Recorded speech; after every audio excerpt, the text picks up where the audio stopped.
very good evening to all my dear students. This is Divya Chandwani, your English educator, and I welcome all my dear students to our amazing platform. And बहुत बहुत स्वागत है आप सभी का हमारे विश्वास बैच में, जहाँ पे हम सभी आप सभी प्यारे बच्चों ने हम सभी एजुकेटर्स पे हमारे इस बेहतरीन से बैच पर रखा है पूरा विश्वास। और आज आपकी दिव्या मैम ले आई हैं आप लोगों के लिए नेक्स्ट चैप्टर बच्चों, जिसका नाम है लॉ स्प्रिंग। सो लॉ स्प्रिंग बच्चों को थोड़ा सा टफ इसीलिए लगता है क्योंकि इसमें दो पार्ट्स हैं, but you need not worry about it, you don't need to worry about it, क्योंकि आज बेटा मैं आपको इसके दोनों पार्ट्स कवर कराने वाली हूँ, part 1 and part 2। And along with that हम सारे एनसीईआरटी के क्वेश्चंस जो हैं वो भी आज ही कंप्लीट कर लेंगे आज के लेक्चर में। सो मेरे सभी प्यारे बच्चे अब ये सोच रहे होंगे कि मैम हम ये जो लॉ स्प्रिंग के नोट्स हैं ये हमें कहाँ मिल सकते हैं, what we have to do for that. तो बेटा हम लोगों ने एक लिंक दे दिया है in the description, you have to click on that. ये आपको हमारी पीडब्ल्यू ऐप की तरफ डायरेक्ट कर देगा, so that you can go there and download the notes of this lecture also. और जो बच्चे पीडब्ल्यू ऐप के बारे में या पीडब्ल्यू के बारे में नहीं जानते हैं, वैसा तो ऐसा होना बहुत ही नामुमकिन सी बात है, लेकिन फिर भी जो नहीं जानते हैं बेटा मैं उन्हें बता दूं, पीडब्ल्यू एक ऐसी संस्थान, एक ऐसा इंस्टीट्यूट है जहां पर हम पिछले कई सालों से करोड़ों बच्चों को अफोर्डेबल प्राइजेस में पढ़ा रहे हैं। और सिर्फ पढ़ा ही नहीं रहे हैं बल्कि उनके बेहतरीन रिजल्ट, बेस्ट रिजल्ट वो ला पाएं उसके लिए उन्हें गाइड भी करते हैं, एंड तक उनका साथ देते हैं। And this has been already proven. आप लोगों ने अपने सीनियर्स के जो हैं सेलिब्रेशन देखा होगा, इस बार जो 12th का और सीयूटी का सेलिब्रेशन हुआ है, क्या बेस्ट रिजल्ट्स, बेहतरीन रिजल्ट्स हमारे स्टूडेंट्स लेकर आए हैं। So what you have to do is you have to click on the link which is given in the description. आपको सीधा जो है हमारे ये नोट्स मिल जाएंगे। So now let's get started with our today's lecture, जिसका नाम है लॉ Spring, and this is lecture number 1 of our topic. तो बेटा ये चैप्टर हम स्टार्ट करने वाले हैं आज की क्लास में। ये चैप्टर स्टार्ट करने से पहले कुछ इंपॉर्टेंट पॉइंटर्स हैं जो मैं आपको बताना चाहती हूँ। लॉ स्प्रिंग की जो ऑथर हैं उनका नाम है अनीस जंग। अब इनका नाम इतना ज़्यादा इंपॉर्टेंट क्यों है, why this persons name is so important? क्योंकि इस चैप्टर की ऑथर तो है बेटा, साथ ही साथ ये इस चैप्टर की नैरेटर भी हैं। यानी कि जब भी आई वर्ड यूज होगा तो हमें जो कहानी सुना रही हैं वो लेडी कौन है, हर नेम इज अनीस जंग। ये इस चैप्टर की नैरेटर है, यानी कि जितना भी इंटरेक्शन इस चैप्टर में इन दो बच्चों से इस कहानी में होने वाला है उस व्यक्ति का नाम अनीस जंग है। So she is the narrator of this chapter. ठीक है, तो ये नैरेटर भी है। तो बेटा पहले हम चैप्टर स्टार्ट करें उससे पहले मैं आपको थोड़ा सा कुछ इंपॉर्टेंट पार्ट बताना चाहती हूँ जो काफ़ी इंपॉर्टेंट है। सबसे इंपॉर्टेंट मैं आपको बताना चाहती हूँ जो आपका पार्ट 1 है उसके अंदर जो बच्चा है उसका अगर कैरेक्टर स्केच आपसे पूछ लिया जाए, so you should know before we start कि साहिब कौन था। सो पार्ट 1 दो पार्ट्स हैं लॉ स्प्रिंग के, स्टोलन और स्टोरीज ऑफ चाइल्डहुड और सैड स्टोरीज ऑफ चाइल्डहुड जो हैं वो हम इसमें पढ़ने वाले हैं। तो बेटा चाइल्डहुड से हमें एक चीज़ बहुत क्लियर होती है कि साहिब एक छोटा बच्चा है, ये कोई बड़ा इंसान नहीं है, he is not a grown up कि 18, 20, 21 ईयर्स के हैं।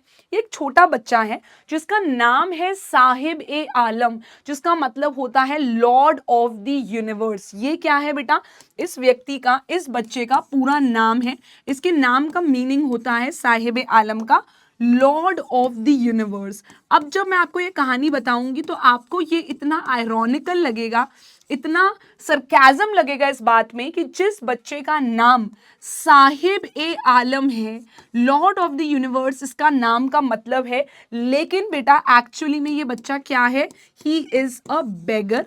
बेगर मैं क्यों बोल रही हूँ, बेगर एक एब्सोल्युटली करेक्ट वर्ड तो नहीं है। ये बच्चा इस कहानी में बेगर नहीं कह सकते हो, रैग पिकर है। अब जिन्हें नहीं पता रैग पिकर क्या होता है मैं आपको एक्सप्लेन कर देती हूँ।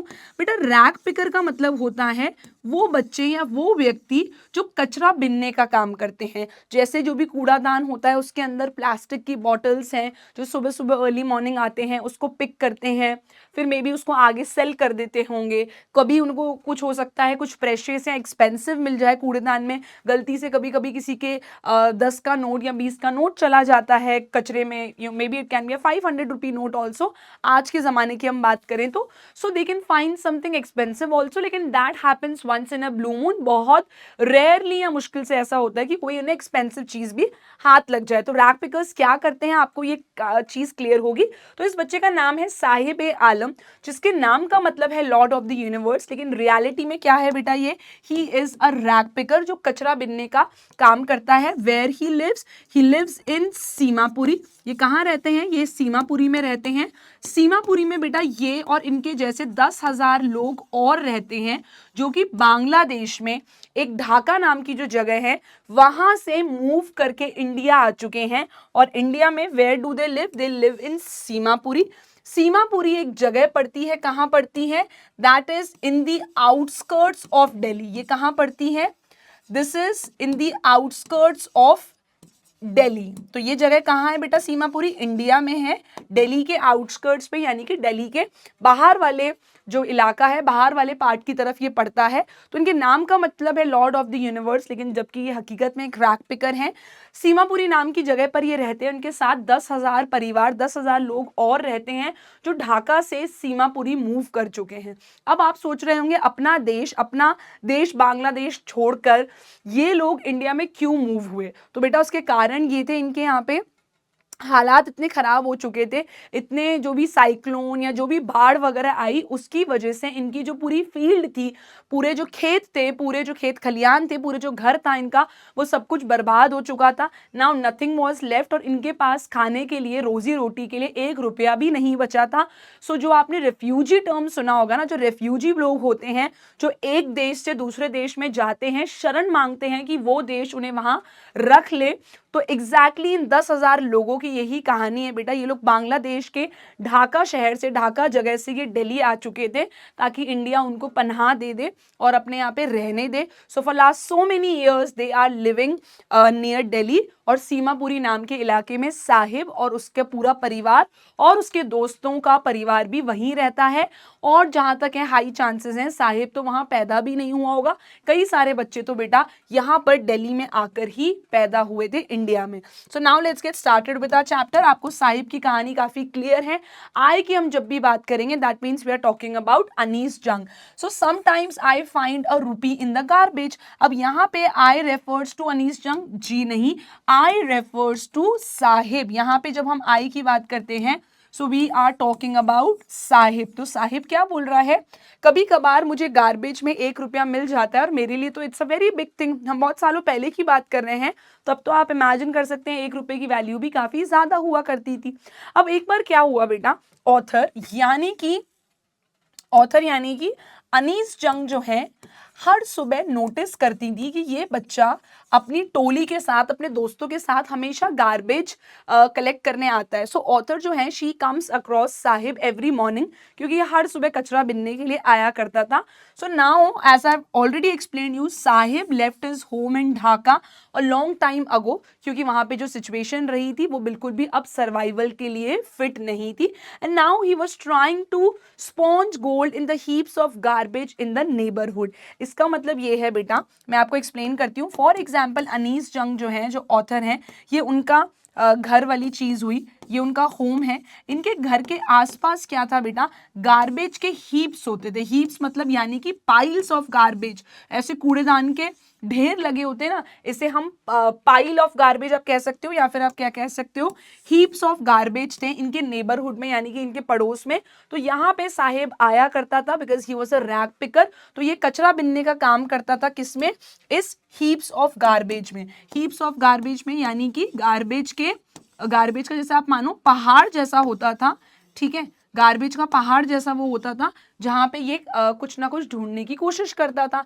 अब इनकी चाह क्या रहती थी बच्चों की, साहिब की भी, कि अगर उसे कभी कुछ गोल्ड का या कोई भी एक्सपेंसिव चीज मिल जाए, 1 रुपी is good but very less, but अगर 10 रुपी नोट मिल जाए या कोई भी गोल्ड आइटम मिल जाए, यू नो, छोटा सा कुछ भी, earring, anything, so that is like, you know, it will make their day. and in fact you can say maybe a month because gold is so expensive. और ये भी है बेटा, इनको हमेशा कोई ऐसा नहीं है कि गोल्ड ही मिलता था, इनके लिए कुछ भी अगर ये एक्सपेंसिव चीज 1 रुपी नोट 10 रुपी नोट अगर कूड़ेदान में ढूंढ पाते थे, इस गार्बेज में अगर ये ढूंढ पाते थे उसको, तो इनके लिए वही गोल्ड के समान होता था, because they use to they used to be so happy कि हमें इतनी बढ़िया एक्सपेंसिव चीज मिल चुकी है। अब ऑथर जो है वो क्या पूछती हैं, ऑथर साहिब से ये बोलती हैं कि यार तुम मुझे एक चीज बताओ Sahib, why you do all of that, why he does that and why don't you go to school, तुम्हारी जो उम्र है वो तो स्कूल जाने की है, तुम स्कूल क्यों नहीं जाते हो। तभी साहिब तुरंत रिप्लाई करता है, क्योंकि मैम हमारे यहाँ पे नेबरहुड में कोई स्कूल ही नहीं है, इसीलिए मैं नहीं जाता हूँ। तभी अनीस जंग जो इस चैप्टर की ऑथर भी हैं और नैरेटर भी हैं, वो बोलती हैं अगर मैं यहाँ पे एक स्कूल खोलूँ तो क्या तुम आओगे। तो अनीस जंग को तुरंत एक रिप्लाई मिलता है, साहिब बोलता है yes ma'am of course I will come, मैं ज़रूर आऊँगा डेफिनेटली अगर स्कूल खुलता है तो। कुछ दिनों बाद जब साहिब फिर से सुबह उन्हें नज़र आता है, साहिब अनीस जंग से खुद आगे होकर पूछता है कि क्या आपका स्कूल तैयार है, क्या मैं उसमें आ सकता हूँ। और तब जो अनीस जंग हमारी ऑथर हैं वो बहुत हैरान हो जाती हैं, और तब उन्हें याद आता है कि उन्होंने एक ऐसा प्रॉमिस कर दिया था जो वो निभाने नहीं वाली थी, आप कह सकते हो निभा नहीं सकती थी, उनके पास इतनी पावर या इतना पैसा नहीं था that she can start a school of her own. तो वो काफ़ी डिसअपॉइंट हो जाती हैं अपने आप से कि उन्होंने एक ऐसा वादा करा है साहिब को जो वो निभाने नहीं वाली हैं। बट देन उन्हें रियलाइज होता है कि ये इतने लाचार, इतने गरीब लोग हैं कि आए दिन इनसे ऐसे वादे किए जाते हैं, और एक्चुअली हम देखें तो कोई भी अपना वादा गरीब इंसान से करा हुआ वादा है, नीडी व्यक्ति से करा हुआ वादा कोई भी निभाता नहीं है। अगर हम पॉलिटिशियंस की बात कर लें तो जब इलेक्शन के टाइम पे जब वोट चाहिए होता है तो of course they are a very big vote bank in our country also. तो ये लोग बेचारे वोट तो देते हैं, लेकिन जब बाद में काम करने की बारी आती है तो कोई गारंटी नहीं है कि जो इनसे प्रॉमिस किया गया था कि आपको ये मिलेगा, कम दाम पे ये चीज़ मिलेगी, या कोई भी जो भी और प्रॉमिस या वादा किया गया होगा, तो ज़रूरी नहीं है कि वो पूरा किया जाता हो। So a lot of promises are done to these people, to these rag pickers, but they are hardly they are ever fulfilled, they are hardly ever fulfilled। तो यही चीज़ सोचकर वो अपने आप को समझाती हैं, कौन, अनीस जंग अपने आप को समझाती हैं। ठीक है, क्लियर है। तो यहाँ पे वो ये जवाब देते हैं कि मैं स्कूल क्यों नहीं जाता हूँ, क्योंकि हमारे आसपास कोई स्कूल नहीं है, and this kid is poor and he is always bare footed. Bare footed का मतलब क्या होता है बेटा, साहिब और उसके दोस्त हमेशा कैसे रहते हैं, they are always bare footed. Bare footed इसका मतलब होता है they are always without slippers, they are always without slippers, और you can say without shoes. तो इनके पास ना तो कोई चप्पल है, स्लीपर्स हैं पहनने के लिए, ना ही कोई जूते हैं, तो इसके लिए हम टर्म यूज करते हैं इंग्लिश में, दैट इज बेयरफुट। तो ये बच्चे इंक्लूडिंग साहिब, ये लोग बेयरफुट घूमते हैं।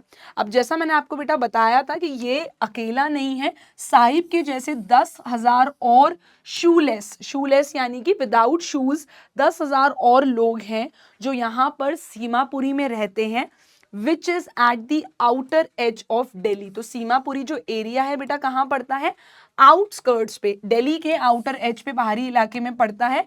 और ये जो रहते हैं बेटा, इनके घर कोई पक्का हाउसेस या परमानेंट हाउसेस नहीं है। हमने ईवीएस में, इन्वायरमेंटल स्टडीज में पढ़ा है कि टेम्पररी घर कैसे होते हैं, तो बेटा इनके जो हैं घर वो टेम्पररी हैं, मड को सुखा के मिट्टी से इन लोगों ने अपने घर बना रखे हैं, और इनके जो रूफ हैं, छत हैं, वो भी कोई सॉलिड कंक्रीट सीमेंट और ब्रिक से नहीं बनी हुई है, बल्कि टिन के शेड इन्होंने लगा रखे हैं, जो कई बार बारिश आती है तो उसमें से पानी भी नीचे टपकता ही होगा, और जब बहुत तेज आंधी तूफान आते हैं तो बेटा ये टिन के शेड अक्सर हमने न्यूज़ में देखा है कि उड़ भी जाते हैं।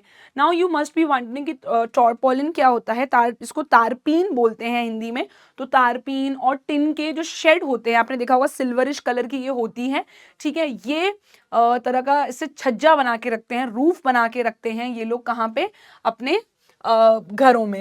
And they are devoid of sewage, proper sewage lines होना बेटा बहुत ज़रूरी है, ताकि कचरा जो है वो इकट्ठा ना हो जाए और उससे बहुत गंदगी और बीमारी फैलती है। दे आर डिवॉइड यानी कि दे आर डिप्राइव्ड ऑफ, इनके पास क्या नहीं है, they are deprived of a proper sewage system, proper नालियाँ हों जिसमें से क्लीन तरीके से पानी निकलता रहे, कचरा इकट्ठा ना हो, स्टक ना हो, प्रॉपर ड्रेनेज सिस्टम हो, बट ऐसा कुछ नहीं है। They are deprived of even on running water कि भैया नल खोला और साफ सुथरा पानी आ गया, तो इनके पास वो सारी चीजें अवेलेबल नहीं है।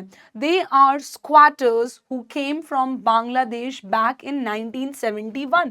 तो ये अब इंडिया के लिए क्या है, ये लोग आप कह सकते हो दे आर रेफ्यूजीज, और ये लोग 1971 में इंडिया आ गए थे ताकि इंडिया इन्हें पनाह दे यहाँ पर रहने दे। And now they have lived for more than 30 years without any identity card और परमिट।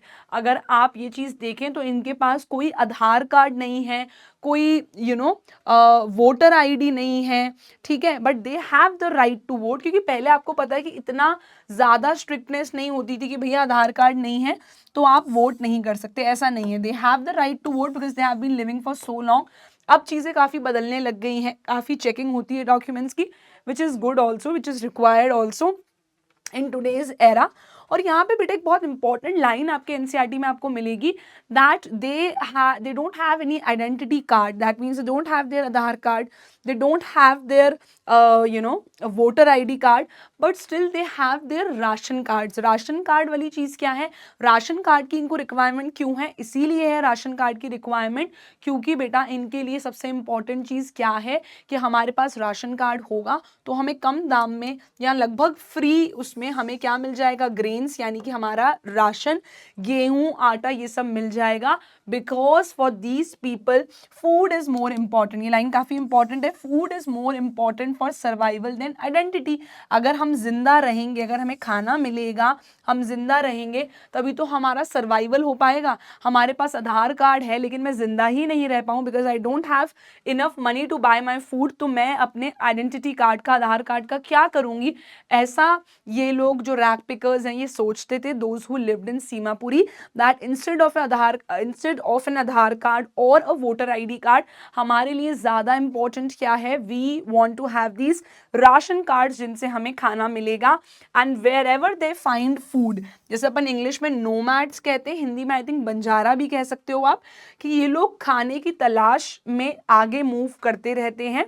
तो ये लोग क्या करते हैं, ये लोग है ना अपने कच्चे हाउसेज ही रखते हैं क्योंकि इनको अपने जो होम्स हैं उन्हें ट्रांजिट करने में, उन्हें मूव करने में, अपना घर एक जगह से दूसरे घर पहुंचाने में दिक्कत नहीं आएगी जब ये लोग टेंट्स में रहते हैं। So first of all they don't have money, and the second reason that they live in these kutcha houses, in these tents, और ऐसे मिट्टी का घर बना लेते हैं, प्रॉपर ब्रिक्स का नहीं होता है, क्योंकि जहाँ पे इनको खाना या काम समझ में आता है टेंट की मदद से तो ये होता है कि आप मूव कर सकते हो। But if you have your permanent house in Karol Bagh in Delhi और आपका जो काम है वो नोएडा है, तो ऑफ कोर्स आप ट्रैवल करोगे, है ना, तो you have to travel, you don't have any option left because that is your house, you want to live with your parents, you will live there. But लेकिन बेटा इन लोगों के साथ कहानी क्या है कि ये जहाँ पे इनको खाना या काम समझ में आता है कि यहाँ हमें खाना मिल जाएगा, we will be able to survive because we will get enough money as in इतना कि हमें 2 वक्त का या 1 वक्त का प्रॉपर खाना मिल जाए, दैट्स इट। तो वहाँ अपना ये घर कुछ टाइम के लिए मूव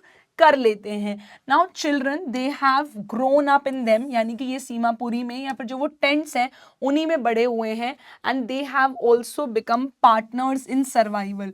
तो अब जो ये बच्चे बेटा मैंने आपको बताया है, साहिब और उसके जैसे जो और छोटे बच्चे थे, ये लोग तो पैदा भी सीमापुरी में होते और ये अपने पेरेंट्स के लिए अब क्या बन गए हैं, they have become partners in survival. ये अपने क्या करने लगे हैं, माता पिता का हाथ बटाने लगे हैं, हेल्प करने लगे हैं by being a rag picker themselves. So ये लोग भी रैग पिकिंग का काम करते हैं ताकि इन्हें भी, बोलते हैं ना the more the merrier, English में कहावत है द मोर द मैरियर। तो जितने ज़्यादा हाथ हो जाएंगे हेल्प करने के लिए उतना ज़्यादा इनके लिए, इनके पेरेंट्स के लिए हेल्पफुल होगा। इनकी मम्मा भी वही काम कर रही हैं, पापा भी वही काम कर रहे हैं, so there are 2 people who are doing it. But then साथ में अगर 2 या 3 बच्चे ऐड हो गए और वो भी यही काम कर रहे हैं तो उन्हें भी खाना तो खिलाना पड़ेगा ऑफ कोर्स, बच्चों को भी, लेकिन कंपैरेटिवली हेल्पफुल हो जाएगा इनके लिए क्योंकि बच्चे भी ये काम छोटी उम्र से करने लगते हैं। और अगर किसी को बेटा सीमापुरी नाम की जो जगह है वहां पर सर्वाइव करना है, if anybody wants to survive in Seemapuri which is near Delhi only, तो वहां पे सर्वाइवल का मतलब क्या है, रैग पिकिंग, आपको कचरा बिनने का काम करना ही होगा. एंड दो for so many years rag picking has acquired the proportions of a fine art, और वहां पे अगर आप देखें तो ये एक फाइन आर्ट की तरह बन गया है. फाइन आर्ट यानी कि ये कला बन गई है. So you know to pick up the garbage it is okay, but then to find something useful out of it or something precious in the garbage, they consider it an art. तो बोलते नहीं है I am this is my art and I am the artist. Okay, so this is art and the artist. तो बेटा artist यहाँ पे कौन है, सीमापुरी के रैग पिकर्स, और उनकी आर्ट, उनकी कला क्या है, गार्बेज में the rag picking thing, garbage picking जो होता है. So garbage to them is gold. Garbage क्या है बेटा, इन लोगों के लिए गोल्ड के समान है, बिकॉज दे नेवर नो. इसके दो मुख्य कारण है, मैं आपको समझाती हूँ अगर ये क्वेश्चन आता है. Why garbage to these rag pickers is gold, और why garbage is gold to Saheb. तो बेटा इसका रीजन ये, garbage to them is gold because it is their daily bread. Daily bread का मतलब होता है जो दिन भर में आप पैसे कमाते हो, तो आपका जो मेन सोर्स ऑफ इनकम है, इनका ये कूड़ा है. So it is their daily bread, and if they want roof over their heads, तो ये गार्बेज ही है जिससे इनको वो छत मिल सकती है. So that's why it is very very important, that's why it is very important for them. और दूसरा कारण ये भी है that sometimes Sahib can find may be a 1 rupee note और a 10 rupee note in the garbage. तो एक तो ये इनका डेली ब्रेड, यानी कि इनको जो डेली रिक्वायरमेंट होती है जो पैसे की खाने के लिए, वो उनके लिए बोलते नहीं, he is the only bread earner in our family. तो ब्रेड अर्नर का मतलब क्या है बेटा, हमारी रोजी रोटी कमाने वाला हमारे घर में एक ही व्यक्ति था. तो ये बच्चे भी डेली सोर्स ऑफ इनकम के लिए काम करते थे, और इनके लिए गार्बेज इंपॉर्टेंट इसलिए था क्योंकि इससे ये खाना खाते थे. इनके छत पे जो रूफ रहती थी, मतलब छत पे जो टिन या जो भी इनके ऊपर जो रूफ है, उसका मुख्य कारण ये गार्बेज था. और कभी कभार इन्हें 1 rupee नोट या 10 rupee नोट भी मिल जाता था. सो that's why this was very very important. और नेक्स्ट पॉइंट यही है, sometimes even Sahib finds a 1 rupee और a 10 rupee note in the garbage heap. Heap यानी कि कूड़ेदान का जो ढेर होता है ना, पाइल ऑफ गार्बेज जिसे हम कहते हैं, उसे हम कहते हैं garbage heap. Then there is hope of finding more. और इन बच्चों को, साहिब को क्या उम्मीद होती है कि हो सकता है मुझे जो है और कचरा मिल जाए, and I will be able to find more garbage in that. And garbage का बेटा अगर आप देखें, इस पे भी क्वेश्चन आता है, इंपॉर्टेंट है, मेरी बात ध्यान से सुनिएगा. What is the meaning of garbage for the children and for the parents in Seemapuri? इस पे भी सवाल आ सकता है, तो हो सकता है घुमा के पूछा जाए, but answer will remain the same. दोनों के लिए गार्बेज का डेफिनेशन, गार्बेज का मीनिंग डिफरेंट है. गार्बेज का मतलब बेटा, गार्बेज का मतलब माता पिता के लिए, पेरेंट्स के लिए कुछ और है, और चिल्ड्रन के लिए कुछ और है. मैं आपको समझाती हूँ. बच्चों के लिए, for children, what is the meaning of garbage? अगर एक जने के लिए पूछा जाए तो भी आपको आंसर करना आना चाहिए. For children garbage means, the garbage for children is something which is wrapped in wonder.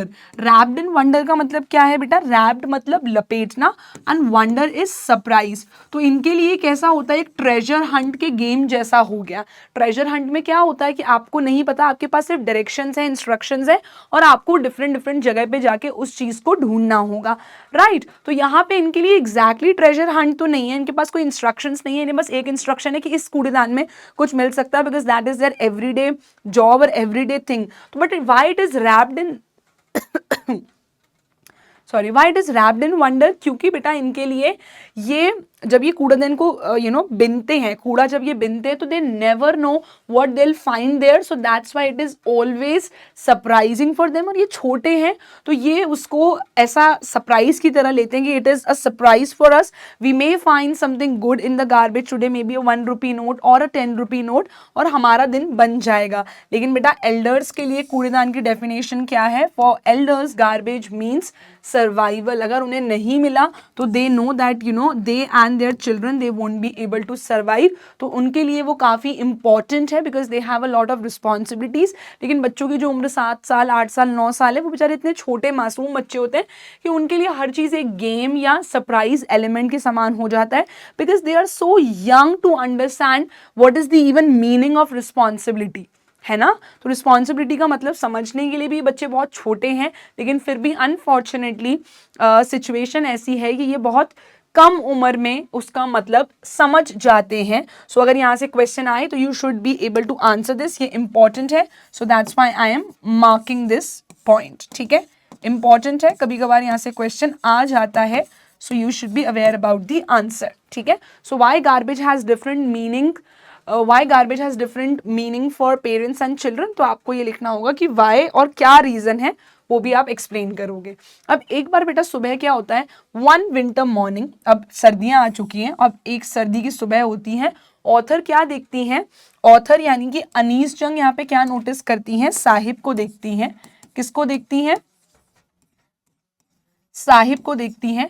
तो Anees Jung finds Saheb standing by the fenced gate of a neighbourhood club. तो नेबरहुड क्लब के उसमें ये क्या देखती हैं, नेबरहुड यानी कि पड़ोस में एक क्लब है जहाँ पे अलग अलग एक्टिविटीज होती थी और उसका फेंस्ड गेट है। फेंस्ड गेट क्या होता है बेटा, इस तरीके से गेट है और उसपे फेंसिंग करी हुई है। फेंसिंग का मतलब क्या होता है, इस तरीके से जो तारे बंधी हुई होती है ना, फेंसिंग करी हुई है, ठीक है, ताकि कोई भी इंसान या एनिमल इजीली अंदर ना घुस पाए। तो इसे हम क्या बोलते हैं बेटा, फेंस्ड गेट बोलते हैं। फेंसिंग जो लोग खेतों में भी करके रखते हैं, है ना।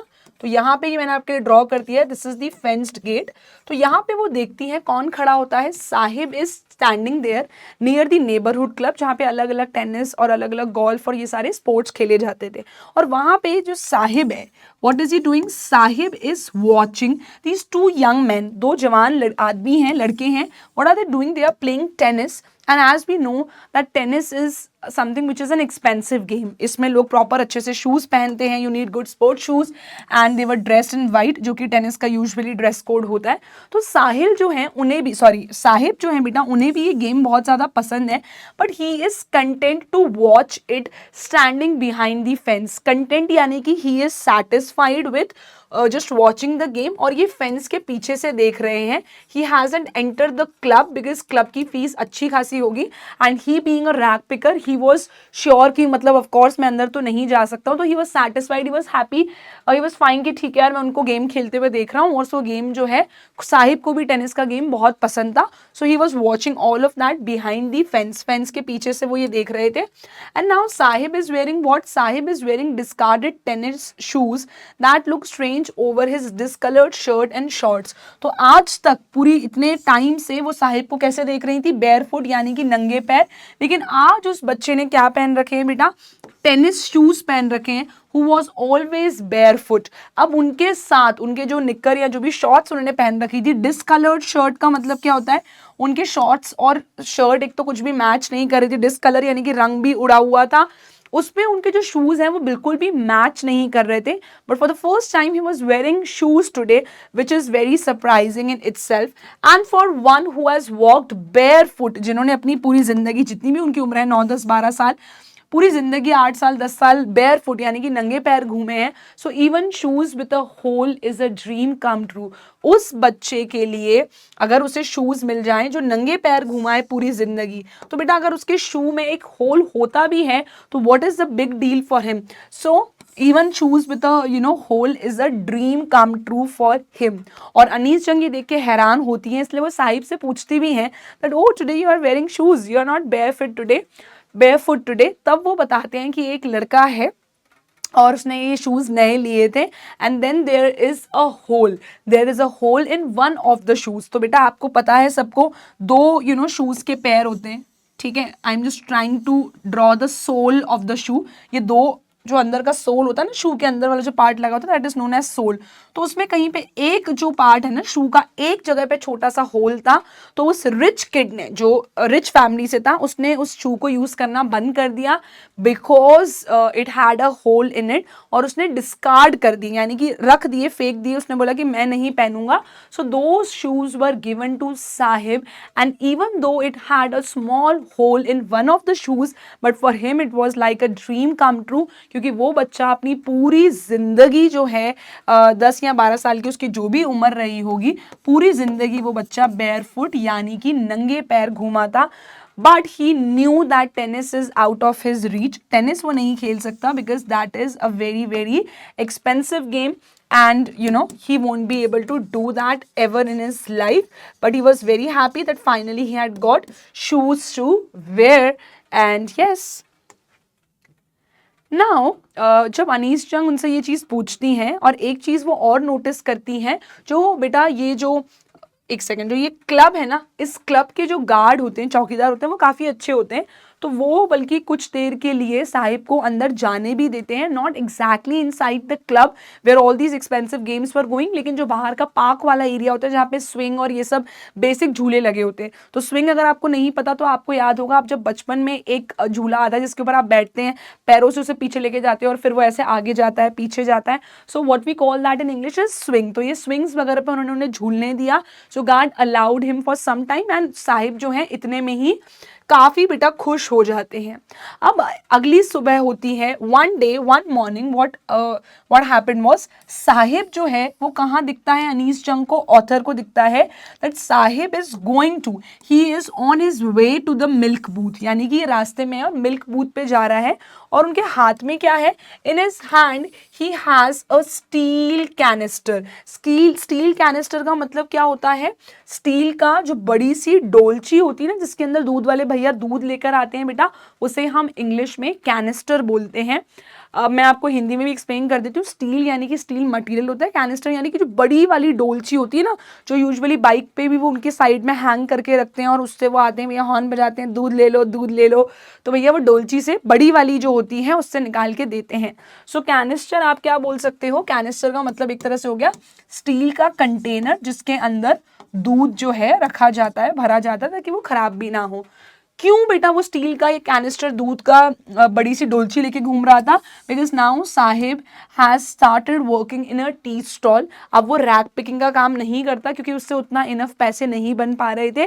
सो he has started working in a tea stall and वो क्या करता था, how much was he paid, he was paid around 800 rupees, उसको 800 रुपये मिलते थे। So please do not get confuse, ये उसकी महीने की सैलरी थी, not one day's income.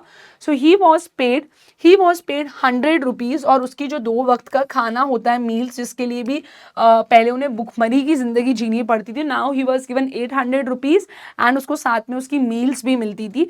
But now बेटा there was one difference and that one difference was, ये इंपॉर्टेंट है, ध्यान से सुनना, that Sahib is no longer his own master. So अगर आपसे क्वेश्चन पूछ लिया जाए that why Saheb was no longer his own master, explain और इलेबोरेट, तो आपको क्या एक्सप्लेन करना है इसके अंदर, Sahib is no longer his own master because when he was a rag picker he used to do everything on his own, everything according to his choice. वो अपने अनुसार, जब उसे जाना होता था रैक पिकिंग, कचरे में कुछ ढूंढने, तब वो जाता था। And for all the children rag picking and garbage was equivalent, garbage was wrapped in wonder, तो उसको हमेशा कुछ ना कुछ सरप्राइज एलिमेंट मिलते रहते थे।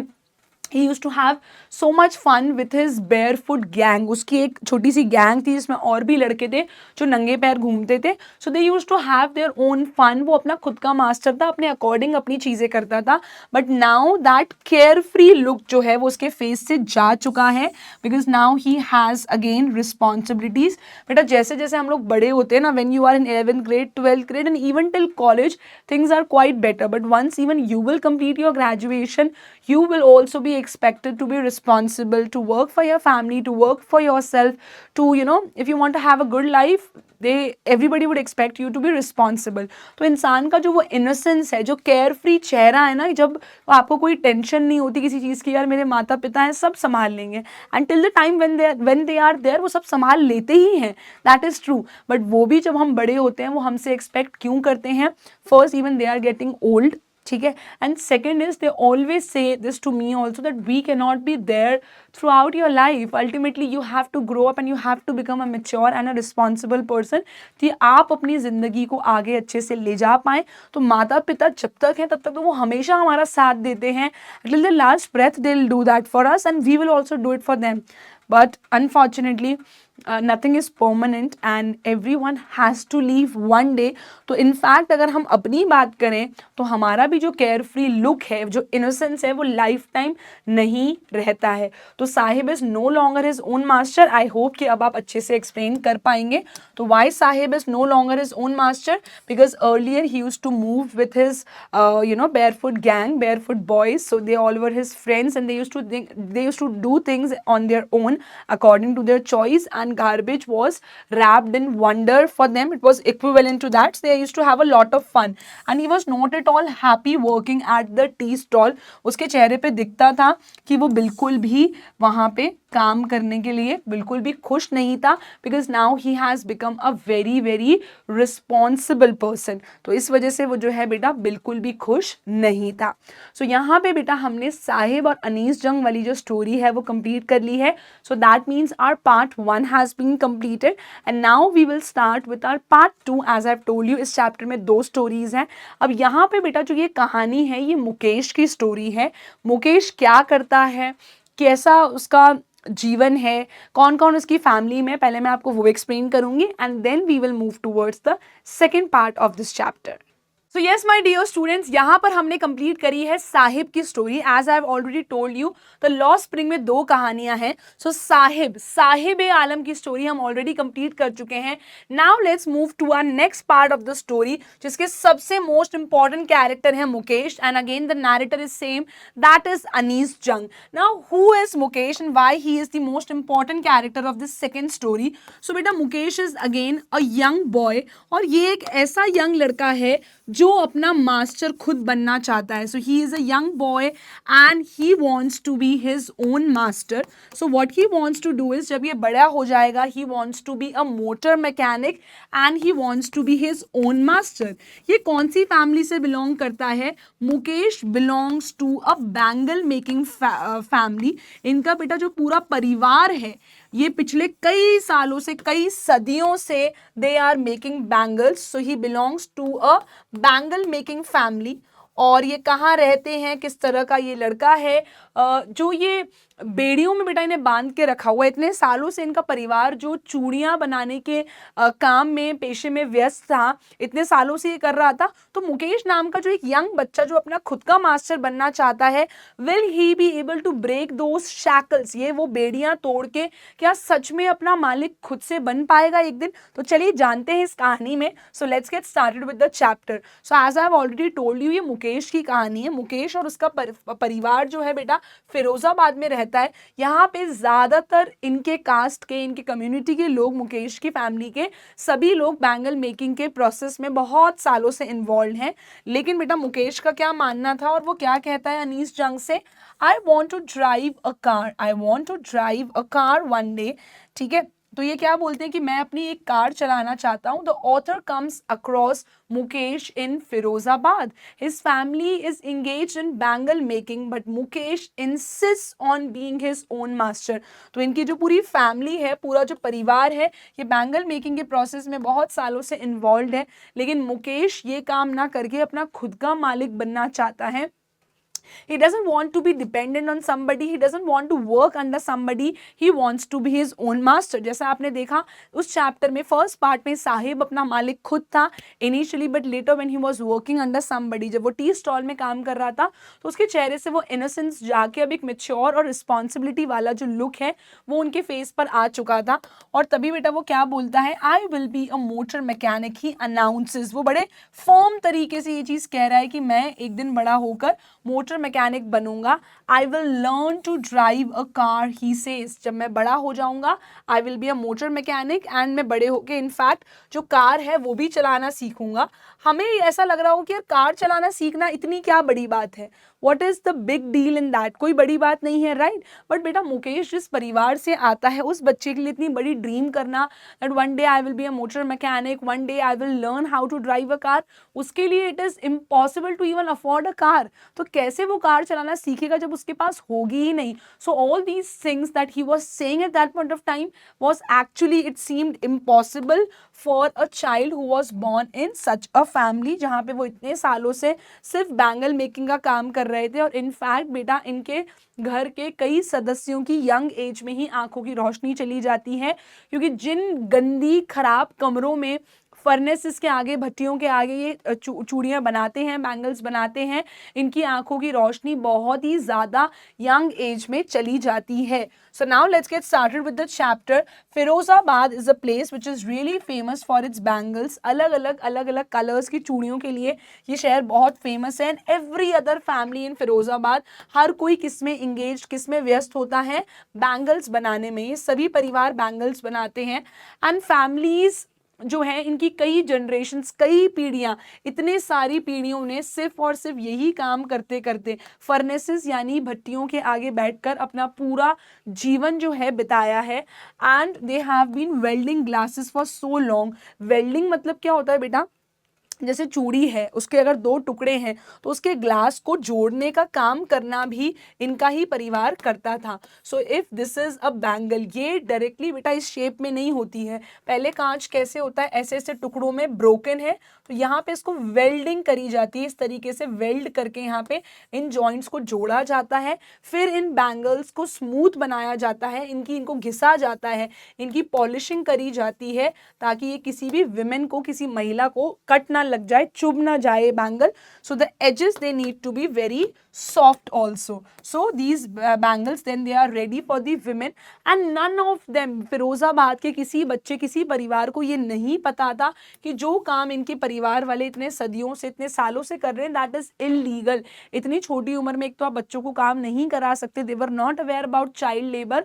और इनफैक्ट इतने हाई टेम्परेचर्स पे, इतने अंधेरे वाले कमरों में जहाँ पर इनको बिठाकर चूड़ियाँ बनवाते थे इनके मालिक इनसे, ये सब इलीगल था. That was absolutely wrong. So none of them know that it is illegal for children like Mukesh to work in the glass furnaces with such high temperatures. छोटे बच्चों को इतनी हाई टेम्परेचर वाली जगहों पर काम करना अलाउड ही नहीं है. सो सबसे बड़ा फर्स्ट प्रॉब्लमैटिक पॉइंट क्या था बेटा, जो फर्नेसेस होती थी बहुत हाई टेम्परेचर होता था उनका. डिंजी सेल्स, छोटे अंधेरे वाले, जो डिम लाइट वाले वो होते हैं ना, dingy is like small cells, small जो रूम्स हैं, और वहाँ पे बेटा प्रॉपर हवा और प्रॉपर लाइट भी नहीं होती थी, जहाँ पे मुकेश और मुकेश जैसे अन्य बच्चों को फिरोजाबाद में ऐसी फैक्ट्रीज में काम करवाया जाता था. ये बहुत ही डिंजी कंजस्टेड रूम्स थे, यहाँ पे प्रॉपर हवा, पानी, लाइट कुछ नहीं था. और इसमें बेटा ये पूरे दिन भर क्या करते थे, इनको स्लॉक किया जाता था. बोलते ना कमर कस के काम करो. तो डे लाइट में इनको क्या है, घिसा जाता था, बच्चों को इतना काम करवाया जाता था. इनफैक्ट जब ये बड़े होते थे, बहुत ही यंग एज में ही बेटा इन लोगों की जो आंखों की रोशनी है वो भी चली जाती थी. अगर हम ये देखें, अगर हम ये लॉ अप्लाई करें, अगर हम इसको लीगली देखें, if the law is enforce in such factories, हम फिरोजाबाद में अगर लॉ को अप्लाई करें, एनफोर्स करें, so it would almost take Mukesh and children like Mukesh, 20,000 बच्चों को वहाँ से निकाला जाएगा जो अगर हम लॉ को वहाँ पे अप्लाई करें. क्योंकि इलीगली हम देखें तो मुकेश को मिला के 20,000 बच्चे इलीगल तरीके से इन फर्नेसेस में काम करवाए जा रहे थे जबरदस्ती. सो हॉट फर्नेसेस यानी कि गर्म भट्टियों से अगर हम क्वांटिटी काउंट करें तो लगभग बेटा 20,000 बच्चों को इलीगल तरीके से ये मालिक जो लोग हैं वहाँ पर काम करवा रहे थे. So that was illegal activity was happening on such a large scale in Firozabad. Now they talk about, they walk down, ये लोग रहते कहाँ हैं बेटा, मुकेश और उसकी family, they live in stinking lanes. stinking यानी कि बेटा बहुत गंदी, जहाँ से स्मेल आती है ना, बास जिसको बोलते हैं हिंदी में, बहुत गंदी स्टिंकिंग लेन्स हैं, गलियाँ हैं. they are choked with, completely they are filled with, choked यानी कि पूरा ऊपर तक जो ये जो गलियाँ हैं, जो उनके गार्बेज, जो ये लेन्स हैं, जो गलियां हैं, ये पूरा इनका जो ड्रेनेज है that is completely filled with garbage. इतना कचरा भरा हुआ है इसके अंदर. And then what next happening is past homes that remain hovels with crumbling walls. इनके आसपास का अगर तुम नज़ारा देखो, या जो इनके घर हैं बेटा, how are they, the walls are crumbling, बिल्कुल जैसे हिल रही होती है ना, शिवरिंग वॉल्स, इतनी कमज़ोर दीवारें बना रखी हैं. वॉबली इज अगेन, दरवाजे इतने ढीले ढाले से हैं that you never know any time they can break. Wobbly is again weak से, कमज़ोर से, शिवरिंग दरवाजे बना रखे हैं. And you won't believe that they don't have any windows where they are working and where they are staying. No windows यानी कि there is no proper air, no oxygen, no proper ventilation these poor people have. Humans और animals दोनों यहाँ पे बेटा एक साथ रहते हैं, किसी के पास गाय भेड़ बकरियां भैंस कुछ भी है, so humans and animals they have to coexist together, इन्हें एक साथ रहना होता है। एनिमल्स की इतनी बीमारियां इंसानों को फैल सकती हैं, हमसे अगर कोई जानवर को इन्फेक्शन हो सकता है, so they all have to live with each other, they coexist, साथ में रहते हैं ये लोग। And they enter a half built shack. अब अनीस जंग जो है मुकेश के साथ उनके घर जा रही थी, उनका घर देखने, तभी ये कहाँ एंटर करती है, एक हाफ बिल्ट कच्चे से हाउस में एंटर करती है, विच वॉज हाफ बिल्ट, यानी कि कंप्लीटली वो बना हुआ नहीं था, it was only half built. One part of it is thatched with dead grass. अब मैं आपको समझाती हूँ, one part of it is thatched with dead grass का मतलब क्या है। यहाँ पे बेटा इनका मतलब ये है कि सपोज ये उनका कच्चा हाउस है, ठीक है, विच इज हाफ बिल्ट, जहाँ पे अभी काम चल रहा है, तो इनकी जो रूफ है, ठीक है, इनके पास कोई परमानेंट कुछ बनाने के लिए वो नहीं है, they don't have anything permanent to make. तो इन्होंने अपना जो रूफ है बेटा, इन्होंने जो अपनी रूफ है ये कैसे बना रखी है, इस पे मैंने ग्रीन इसलिए बनाई है because it is thatched with dead grass. जो सूखी घास होती है ना, उसको मोटे अच्छी जो बहुत मोटी घास होती है उसको अपने छत पे लगा रखा है। So thatched is the roof is covered with dead grass. Dead grass यानी कि जो सूखी हुई घास होती है, हरी घास नहीं, हरी घास उसको इतनी मजबूत नहीं होती है, सूखी घास है पीली पड़ जाती है बिल्कुल, उसको अपने घर के ऊपर लगा रखा है। Because these poor people they can not even afford a shade on their head, तो ये उसको अफोर्ड नहीं कर सकते थे, तो जो सूखी घास होती है पीली पड़ जाती है उससे थैच, उससे कवर कर रखा है अपने घर को इन्होंने। And then when they enter, जब अनीस जंग को मुकेश लेकर जाते हैं अपने घर पे, तो वहां पे उन्हें कौन मिलता है, वहां पे बेटा उन्हें एक लेडी मिलती है, और वो कौन है, she is a frail young woman.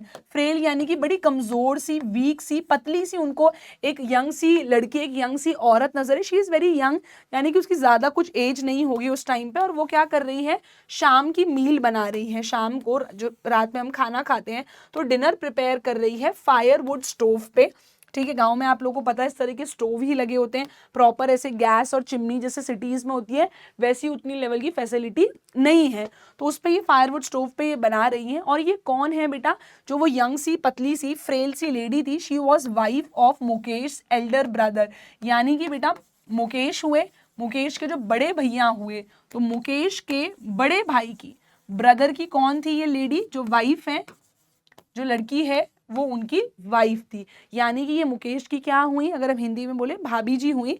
And she was already in charge of 3 men, already in charge यानी कि ये 3 लोगों की ऑलरेडी देखभाल कर रही थी, 3 आदमियों की। एक हो गए उनके हस्बैंड मुकेश के एल्डर ब्रदर, देन मुकेश हो गए जो उनके छोटे भाई हैं, और उनके फादर यानी कि उस लड़की के फादर इन लॉ, हिंदी में जिसे हम ससुर जी कहते हैं। तो वो अपने पति के लिए खाना बनाती थी, उनका काम करती थी, मुकेश का काम करती थी, उसकी भाभी जी थी, और उसके फादर इन लॉ यानी कि मुकेश और मुकेश के जो बड़े भाई के जो पिताजी थे उनका भी काम करती थी। और उनके जो फादर थे बेटा, मुकेश और मुकेश के भाई के जो पिताजी हैं वो भी एक गरीब व्यक्ति हैं, and he was also into bangle making. तो उन्होंने भी अपनी पूरी लाइफ सिर्फ एक ही काम किया था, दैट वाज मेकिंग बैंगल्स। तो ये सारी चीजें कौन नोटिस कर रहा है, अनीस जंग नोटिस कर रहा है। और यहाँ पे बेटा हम किसका डिस्क्रिप्शन की बात कर रहे हैं, we are talking about Mukesh father. यहाँ पे हम जो है मुकेश के फादर की बात कर रहे हैं। अब हम मुकेश के फादर का डिस्क्रिप्शन या कहानी का सार देखेंगे कि उन्होंने अपनी लाइफ में क्या किया था। So despite long years of hard labour, उन्होंने बहुत अपनी जिंदगी में मेहनत की थी मुकेश के फादर ने। पहले उन्होंने एज अ टेलर भी काम किया था, पहले वो टेलर थे कुछ समय के लिए, and then as a bangle maker, फिर उन्होंने बेटा कुछ साल तक बैंगल मेकिंग का काम भी करा है, कुछ साल नहीं बल्कि कई साल तक बैंगल मेकिंग का काम किया। लेकिन वो अनीस जंग को बताते हैं उसके बाद भी I have failed to renovate a house, मैं अपना जो घर है वो प्रॉपर तरीके से नहीं बनवा पाया हूँ, that's why my house is half constructed only, and I was not able to send my sons to school also. तो मुकेश और मुकेश के बड़े भाई को मैं अच्छे से प्रॉपर स्कूल में भी नहीं बढ़ा पाया, और अपने घर को रेनोवेशन यानी कि उसका जो प्रॉपर कंस्ट्रक्शन होता है ना वो भी नहीं करा पाया। ऐसे आधे अधूरे बने हुए से घर में हम लोग रहते हैं। इतनी पूरी जिंदगी मैंने काम कर ली, फिर भी मैं अपने बच्चों को और अपनी फैमिली को ये जीवन नहीं दे पाया। All he has manage to do one thing, I was only able to do one thing. मैं सिर्फ एक चीज जानता था और वही मैंने अपने बच्चों को भी सिखाया है। मुझे आर्ट यानी कि मुझे कला पता है, किस तरीके से बैंगल्स या अलग अलग चूड़ियां बनाई जाती हैं। तो मैं अपने बच्चों को भी वही सिखा पाया हूँ, मुकेश और उसके बड़े भाई को, कि बैंगल्स कैसे बना सकते हैं। तो लोग जिनके पिताजी के पास बहुत पैसा होता है वो अपने बच्चों को वो नाम या शोहरत या वो पैसा देकर जा सकते हैं, बट ही सेज कि ना तो मैं अपने बच्चों को पढ़ा पाया, ना ही मैं अपने बच्चों को कुछ बड़ा अच्छा प्रॉपर ठीक ठाक घर भी बनाकर दे पाया। But I have just taught them one thing, that is how to make the bangles. अब यहाँ पे बेटा अनीस जंग मिलती हैं मुकेश की ग्रैंड मदर से, यानी कि उनकी दादी जी से। तो मुकेश की जो दादी माँ है, she has watched her own husband go blind with the dust from the polishing of the glass of the bangles। तो अगर हम बेटा मुकेश की दादी माँ की बात करें तो मुकेश की दादी माँ ने अपनी आंखों के सामने अपने हस्बैंड को, यानी कि मुकेश के ग्रैंडफादर की आंखों की रोशनी जाते हुए, उन्हें ब्लाइंड होते हुए, उनकी आंखों की रोशनी जाते हुए, उन्हें अंधा होते हुए अपनी आंखों के सामने देखा था। क्योंकि जब वो यंग एज के थे, बहुत यंग एज से बेटा वो क्या करते थे, जैसे आपका सपोज ये कोई बैंगल हो गई, तो अलग अलग कलर्स की बैंगल होती हैं, ठीक है, ये सब फिरोजाबाद में ही बनती थी। तो ये क्या करते थे बेटा, ये ग्लास जो है ना, इसका सरफेस स्टार्टिंग में स्मूथ नहीं होता है, तो उसको स्मूथ करने के लिए क्या करा जाता है, घिसा जाता है, इसे घिसते हैं, इसको पॉलिश किया जाता है बार बार। तो उससे जो है ग्लास की डस्ट जो है बहुत भारी मात्रा में उड़ती है। एक या दो दिन कोई करेगा तो एकदम से ऐसे नहीं है कि बहुत हार्म हो जाएगा आईज में, लेकिन कंटिन्यूसली अगर आप कई सालों तक ये काम करते रहो तो बहुत छोटी एज में इंसान की आंखों की रोशनी चली जाती है। भट्टी में फायर से जो आपको दिख रहा है उसी में आपको काम करना पड़ता है। आसपास पूरी जगह पे लोग अंधेरा रखते थे, no proper oxygen, no proper air, no proper light, इतना हाई टेम्परेचर, प्लस आंखों में बैंगल्स, कांच का जो डस्ट है वो कंटिन्यूसली उड़ के इतने सालों तक आईज में जाने की वजह से उनकी आंखों की रोशनी चली जाती है, और ये उन्होंने अपनी आंखों के सामने होते हुए देखा था। And she says that this is his destiny, यही हमारी डेस्टिनी है, यही हमारे पूरे परिवार की डेस्टिनी है, और इसे आप, मैं या कोई भी चेंज नहीं कर सकता है। और फिर वो अनीस जंग से बोलती हैं, शी इम्प्लाइज दैट, वो और ज्यादा फोकस किस पे करती हैं, that God given lineage can never be broken. तो बेटा God given lineage can never be broken का मतलब क्या है, कि जो गॉड ने हमारी डेस्टिनी में लिखा हुआ है, whatever is there in our destiny, जो हमारी किस्मत में लिखा हुआ है, क्या उसे कोई बदल सकता है? तो वो बोलती हैं जी नहीं, कोई नहीं बदल सकता। और ये लीनिएज, ये क्या है, ये हमारी कम्युनिटी में चलते हुए आ रही, इतने सालों से चल रही क्या है, ये चीज है, और इसे कोई भी, हम में से कोई भी बदल नहीं सकता है। So it is something which is there in our destiny. और इतने सालों से अगर हम देखें तो हमारा जो परिवार है, सभी परिवार वाले इतने सालों से यही कर रहे हैं। So it cannot be change. So it is a God given lineage, it is in our destiny. Lineage का मतलब बेटा एग्जैक्टली क्या होता है, that means series of families, इतने सालों से इतनी सारी जो सीरीज ऑफ फैमिलीज हैं, या फिर आप बोल सकते हो इतने सालों से जो पीढ़ी दर पीढ़ी चलता हुआ आ रहा है, जो हमारे साथ हो रहा है, क्या हम इसको बदल सकते हैं? हम, हमारी कास्ट के, कम्युनिटी के लोग इतनी जनरेशन से यही काम कर रहे हैं, यही हमारी किस्मत है, और इसे कोई भी बदल नहीं सकता है। ये मुकेश की ग्रैंड मदर बोलती हैं। This is a important line, इससे बहुत बार क्वेश्चन आज आ सकता है, that what does Mukesh grand mother mean when she said that can a God given lineage be ever broken, और या फिर God given lineage can never be broken। तो ये आपको पता होना चाहिए कि इसका मतलब क्या है, कि हमारी इतनी सारी पीढ़ी दर पीढ़ी, जनरेशन और नेक्स्ट जनरेशन सब यही काम करते हुए आ रही हैं, तो कहीं ना कहीं यही हमारी सच्चाई है, यही हमारी किस्मत है, और इसको आप, मैं, कोई भी बदल नहीं सकता। इनफैक्ट शायद गॉड ने यही हमारी डेस्टिनी, हमारी किस्मत में लिखा है। And then she explains that they have been born in the caste of bangle makers. हमारी जो कास्ट है उनका काम ही क्या है कि हम चूड़ियां बनाने का काम करते हैं, ठीक है। And we have seen nothing, हमने अपनी लाइफ में और कुछ नहीं देखा है, बस अलग अलग वेरियस कलर्स की, बचपन से लेके जवानी तक, जवानी से लेके बूढ़े होने तक अलग अलग तरह की, अलग अलग कलर्स की सिर्फ और सिर्फ बैंगल्स देखी हैं, चूड़ियां देखी हैं, नथिंग एल्स। हमारे यहाँ पे लोग क्या करते हैं, देन अनीस जंग नोटिसेस जितने भी बॉयज एंड गर्ल्स हैं, जो घर के बच्चे हैं, जो यंग हैं, they sit with their fathers and mothers, और ये लोग अलग अलग चूड़ियां जो हैं, अलग अलग तरह का जो ग्लास है बेटा, उसको क्या करते हैं, उन पीसेस को उनकी वेल्डिंग करते हैं। वेल्डिंग का मतलब क्या है, जैसे ये दो जॉइंट अगर यहाँ पे जुड़े हुए नहीं है तो इसको वेल्डिंग करके दोनों पीसेस को प्रॉपर एक चूड़ी उससे बनाई जाती है, और फिर प्रॉपर सर्कल की शेप आती है बैंगल की, और उन्हें स्मूथ करा जाता है पॉलिश करके। अब बेटा ये बच्चे और उनके माता पिता इन्हें कहाँ काम करवाते हैं, इन्हें काम करवाया जाता है डार्क हटमेंट्स में, यानी कि ऐसी झुग्गी झोपड़ियों में, छोटी छोटी जगहों पर, ऐसी जगह पे जहाँ पर प्रॉपर लाइट नहीं है, बहुत डिम लाइट होती है, नो लाइट बोल सकते हो, या फिर मैं बोल सकती हूँ the light is very dim, जिसकी वजह से इनकी आंखों की रोशनी जाने का सबसे मुख्य कारण अगर कुछ होता है तो ये होता है। And they are sitting very close to the lines of flames. Furnace का काम क्या होता है बेटा, फर्नेस में क्या होता है, लाइन्स ऑफ फ्लेम क्यों होती है, लाइन्स ऑफ फ्लेम्स इसीलिए होती है क्योंकि फर्नेस में, भट्टी में लाइन्स ऑफ फ्लेम्स यानी कि फायर, आग तो जली रही होती है, जिसमें हम चूड़ी को गर्म करेंगे, मोल्ड करेंगे, जोड़ने की कोशिश करेंगे, मोल्ड यानी कि अलग अलग शेप देने की कोशिश करते हैं।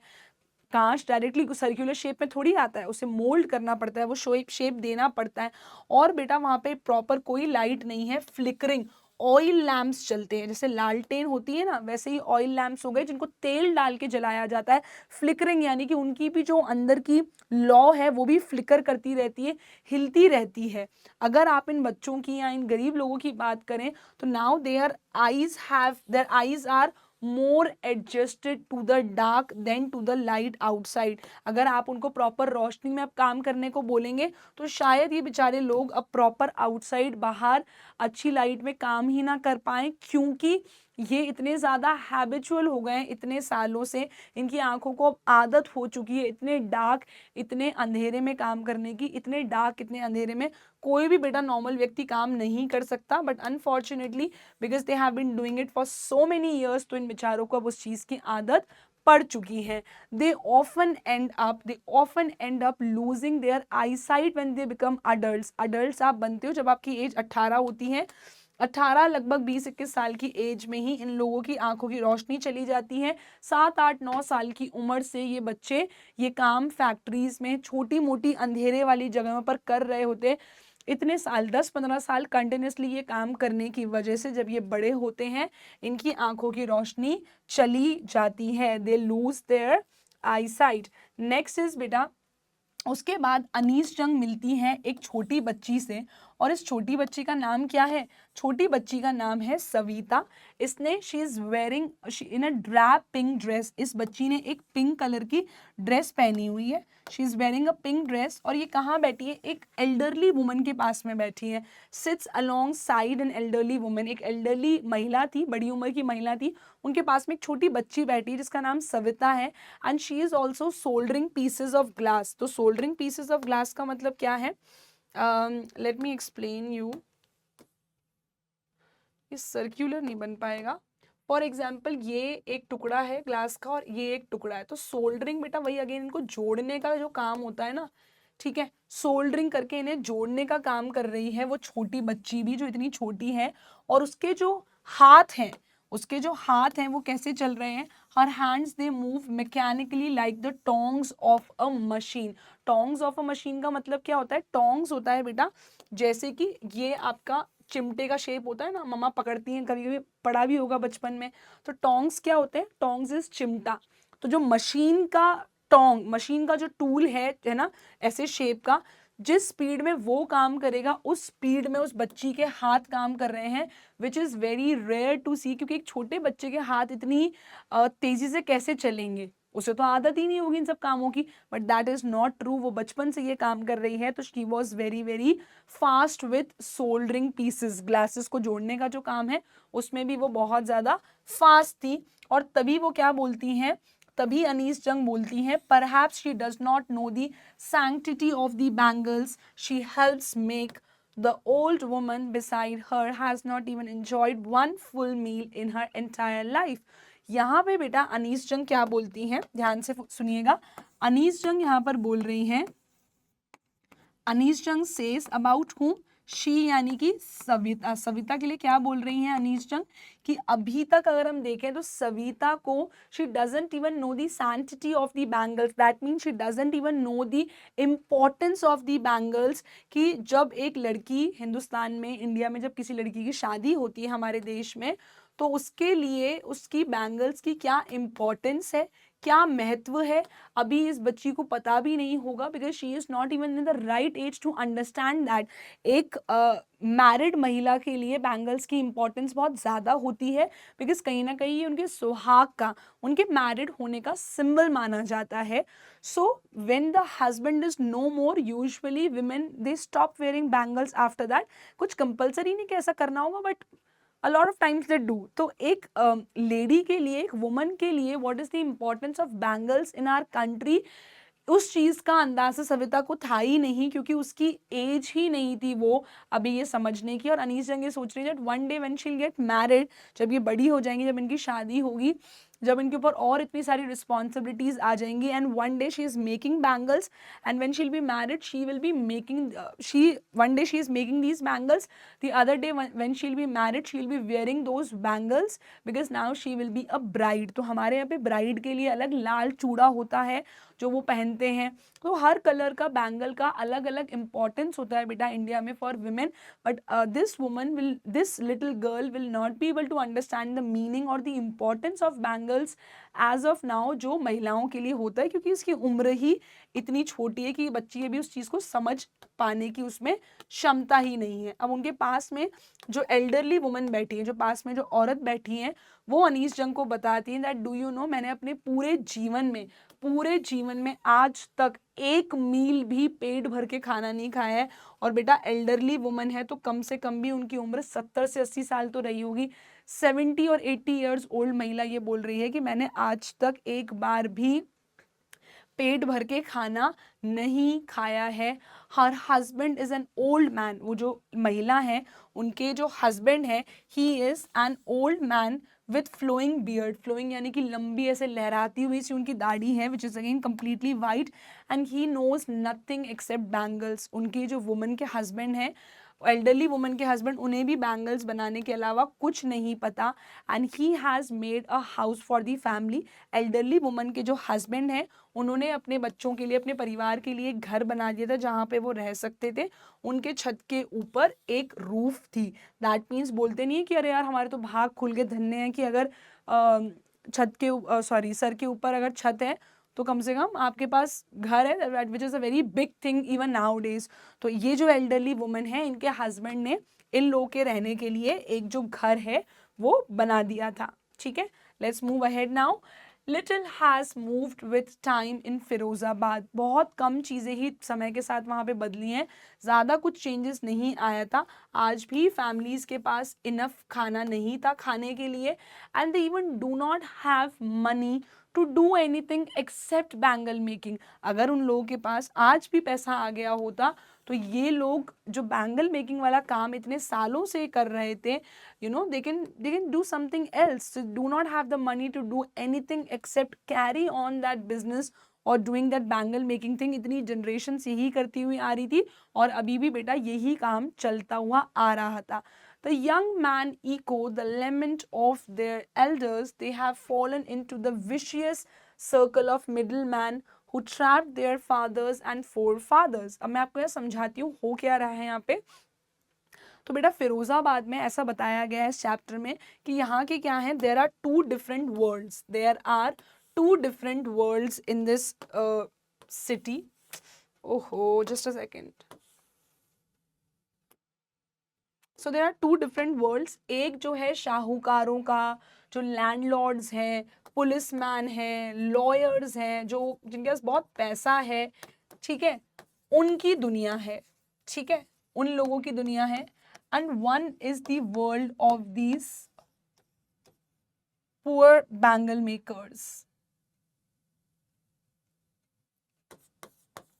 एक दुनिया है लैंडलॉर्ड्स की, लॉयर्स की, पुलिसमैन की, शाहूकारों की, और एक दुनिया है इन गरीब पुअर बैंगल मेकर्स की, ठीक है, विच इज़ वेरी अनफॉर्चुनेट। और दोनों की अगर आप दुनिया देखो, दोनों का अगर आप जीवन देखो, तो क्या है बेटा, वो बिल्कुल डिफरेंट है। लैंडलॉर्ड्स जो बड़े बड़े शाहूकार हैं, जो इनसे काम करवाते हैं, इन्हें बिल्कुल भी टेंशन नहीं है उस चीज़ की कि ये पैसे कैसे कमाएंगे। There are so many people those who are working for them, और ये अच्छा अच्छा मोटी रकम का किराया लेते हैं उनसे उस चीज़ के लिए। Next is the young men echo the lament of their elders. Now they have fallen into the vicious circle. अब यहाँ पे क्या है बेटा, young man echo the lament of their elders का मतलब है it means the younger generation, इनके पास कोई काम नहीं है except doing the bangle making thing, और इनके पास उतनी क्षमता नहीं है कि ये उसको तोड़ सकें। वो जो shackles हैं, shackles मतलब क्या होता है, they don't have the courage, they don't have the, एक second, they don't have the करेज, की जो इनकी पीढ़ी दर पीढ़ी इतना ये पीड़ित होते हुए आ रहे हैं, करेज रख के, करेजियस होकर ये उसे तोड़ दें, जो बेड़ियों में इन्हें बांध के रखा गया है, to fight that, they don't have that courage, so they don't have the courage, they don't have the courage, they don't have the courage to fight or to stand against what is happening with them, so they don't have the courage to fight। ये उसके जो खिलाफ है ना बेटा, बेड़ियों को English में अपन बोलते हैं shackles, जो shackles बेड़ियों में इनको बांध के रखा गया इतने सालों से, उसके खिलाफ ये जा सकें, लड़ सकें, उतनी क्षमता अभी इस यंग जनरेशन में भी नहीं थी। So what ever was happening with their elders, जो इनके बड़े करते हुए आ रहे थे, ये यंग जनरेशन भी वही कर रही थी, और ये एक विशियस सर्कल में, के गंदे खराब सर्कल में फंस चुके थे। जैसे इनके पिताजी फंसे थे वैसे ही, जैसे इनके पिताजी फंसे थे, जैसे इनके दादाजी फंसे थे, उनके परदादा फंसे थे, वैसे ही अब ये यंग जनरेशन भी इस एक विशियस सर्कल में फंस चुकी है। बेटा what is the meaning of vicious circle? इनके जब दादाजी पैदा हुए, क्योंकि उनके पिताजी जो हैं बैंगल मेकिंग का काम करते थे, चूड़ियां बनाते थे, तो इनके फोर फादर, जब इनके दादाजी पैदा हुए वो वही काम कर रहे थे। उसके बाद जब उनको बेटा पैदा हुआ, जब इनके मुकेश के फादर पैदा हुए होंगे, उन्होंने भी वही काम किया। उसके बाद जब मुकेश पैदा हुआ, तो अब मुकेश को और उसके भाई को भी वही काम करना होगा। तो ये एक सर्कल था जिसमें ये फंस चुके थे, और जिससे निकलने का अब कोई उपाय किसी को भी नजर नहीं आता था। तो there was nothing that can be done, and years of mind numbing toil have killed all initiative and the abilities to dream। तो कभी कभार अगर किसी यंग आदमी ने कोशिश भी करी that yes we can do it, but it all have been killed, the initiative was killed, और उनकी जो सोचने की क्षमता थी उसे भी खत्म कर दिया जाता है। ये बताया गया अनीस जंग को। अनीस जंग ने बोला आप लोग को बैंगल मेकिंग आती है, आप किसी और के लिए काम क्यों करते हो? Why don't you do it for your own, और आप खुद ही उसको सेल भी करो। You are just making it, you are just spoiling your youth वाला टाइम आप बर्बाद कर रहे हो, but you are not getting anything in return. So why don't you try to do everything on your own? आप इस business को अपने तरह से करो, अपने हिसाब से करो, सेल भी खुद करो।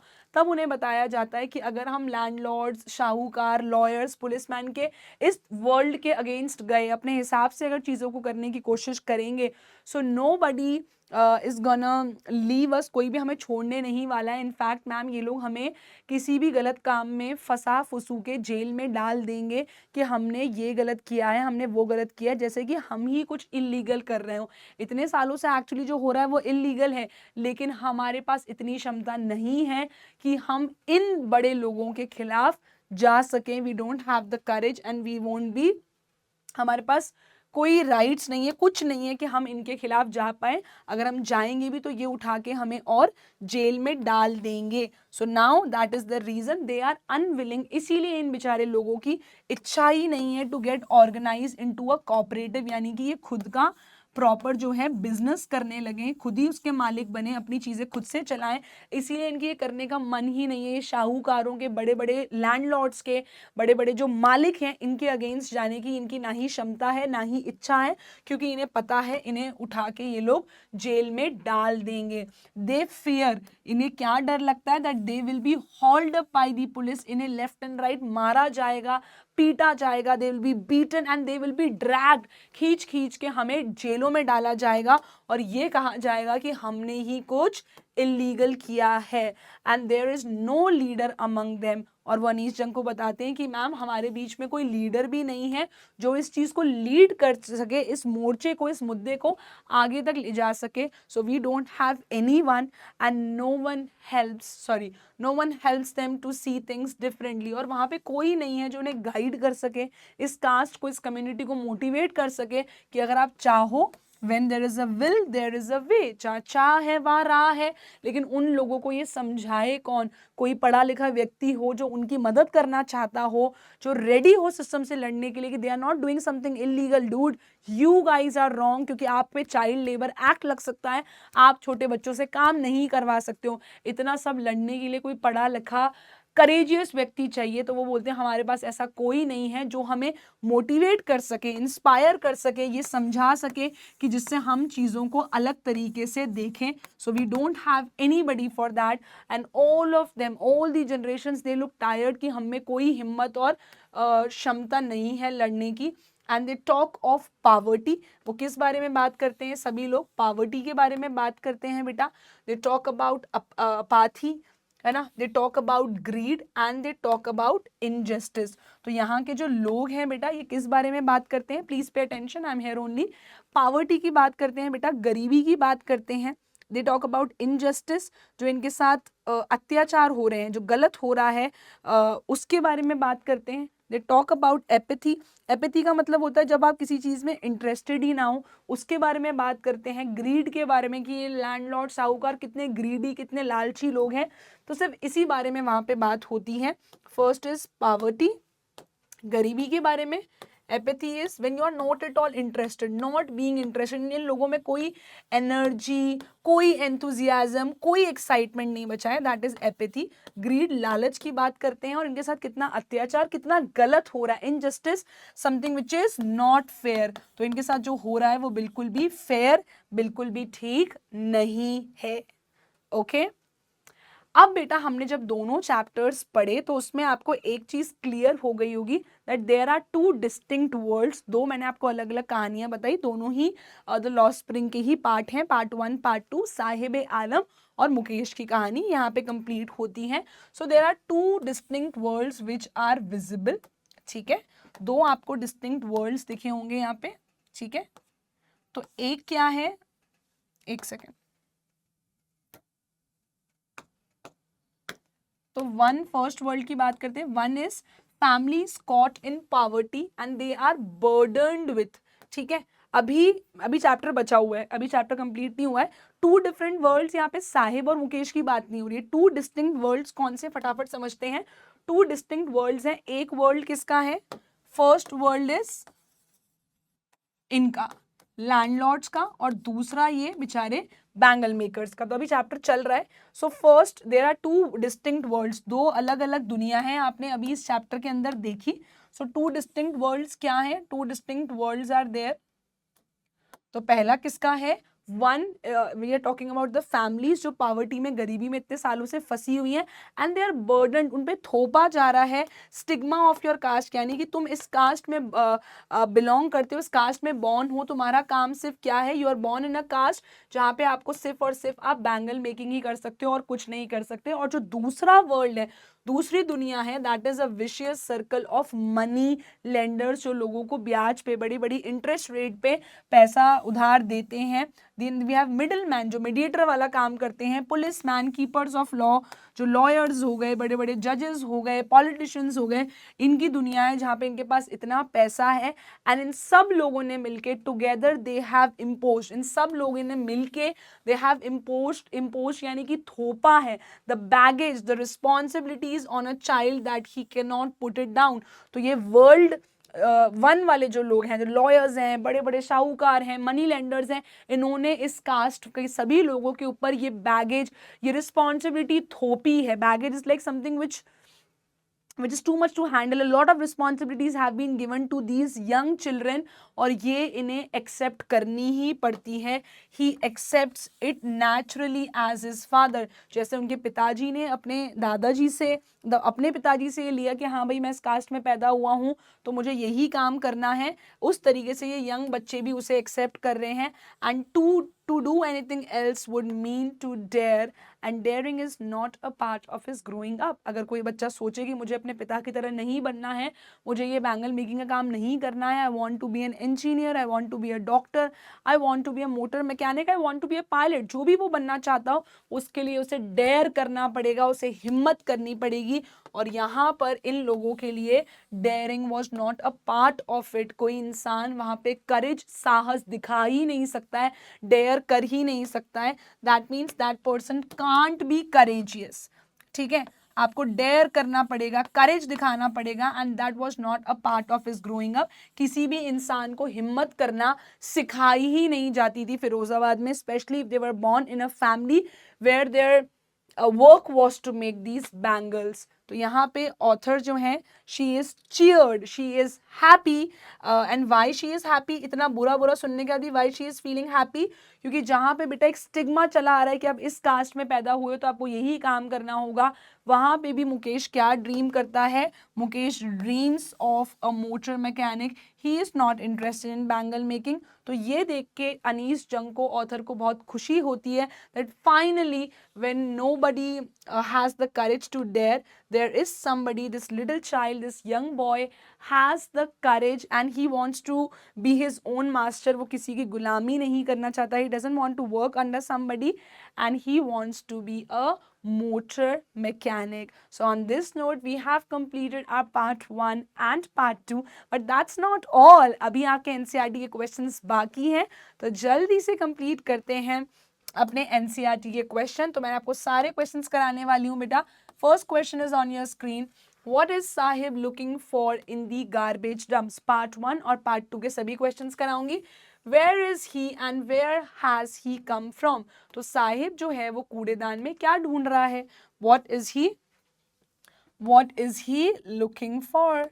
सो यहाँ पे साहिब क्या ढूंढ रहा है? He is looking for something precious which he can not afford to buy in the garbage, in the heaps of the garbage. वो क्या ढूंढना चाहता है? Saheb is looking for. बेटा मैंने इस कहाँ से ढूंढा? ये मुझे हेल्पिंग वर्ब जो है ऑलरेडी गिवन है, तो मुझे हेल्पिंग वर्ब जो गिवन है ना, उसी की मदद से मैं आंसर अगर बना दूंगी तो ग्रामेटिकल मिस्टेक के चांसेस यहीं खत्म हो जाएंगे. Sahib is looking for something precious which he cannot buy in the garbage dumps. पहले वाले पार्ट का आंसर हो गया.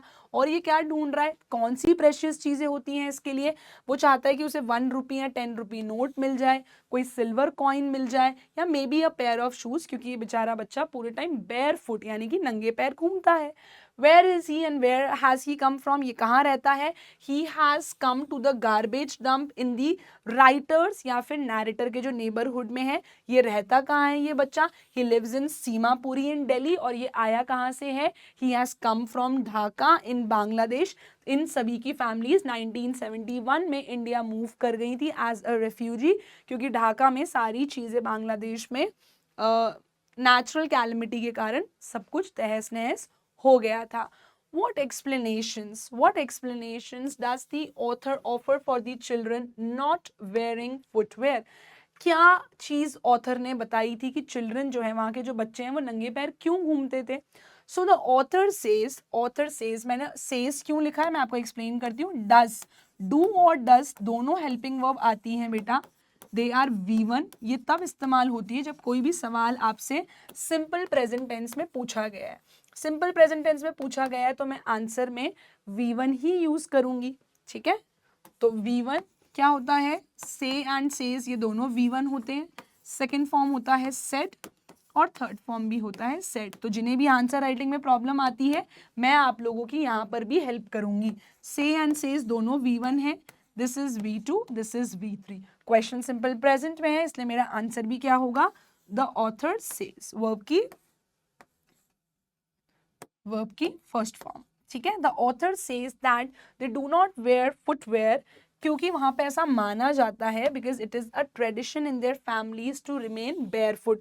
तो ऐसे ही बस काइंड ऑफ एक एक्सक्यूज था. एक बच्चे ने उन्हें कहा था अनीस जंग को कि yes it is a tradition in our families that we have to remain barefoot. तो मे बी अनीस जंग को ये लगता है कि they are just making an excuse because ये बच्चे अफोर्ड ही नहीं कर सकते because they can not afford these shoes. So maybe that's why they are saying, इनके पेरेंट्स ने इनको बोल दिया होगा कि ये एक ट्रेडिशन है. तो ये भी एक्सप्लेनेशन चैप्टर में दिया गया है कि ये बच्चे नंगे पैर क्यों रहते हैं, क्योंकि वहाँ पे ट्रेडिशन है, प्रथा है नंगे पैर रहने की, ठीक है। इस Sahib happy working at the tea stall, explain. Sahib जब टी स्टॉल में काम करने लगता है, जहां उसे 800 रुपये पर मंथ की सैलरी भी मिल रही थी, ठीक है, प्लस ऑल द मील्स भी मिल रहे थे, क्या लेकिन साहिब वहां पे खुश था? तो बेटा आंसर क्या होगा, ठीक है। तो फर्स्ट पार्ट ये होगा,